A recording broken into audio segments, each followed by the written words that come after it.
భోగి రోజున మన గోదమ్మకు పూజలు చేసే భాగ్యమే మన అందరికీ పూర్వజన్మ పుణ్యమే. గోదాదేవి మన అమ్మ, శ్రీరంగనాయకి మన అమ్మ, ఆండాలమ్మ మన అమ్మ, ఆముక్తమాల్యద మన అమ్మ. మన గోదమ్మకు పూజలు చేసే భాగ్యమే మన అందరికీ పూర్వజన్మ పుణ్యమే.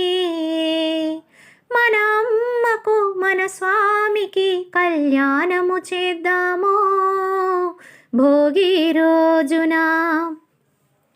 మంజుల భాషిని మన అమ్మ, మంగళ దీపము మన అమ్మ, కమ్మని కంఠము మన అమ్మ, పున్నమి వెన్నెల మన అమ్మ.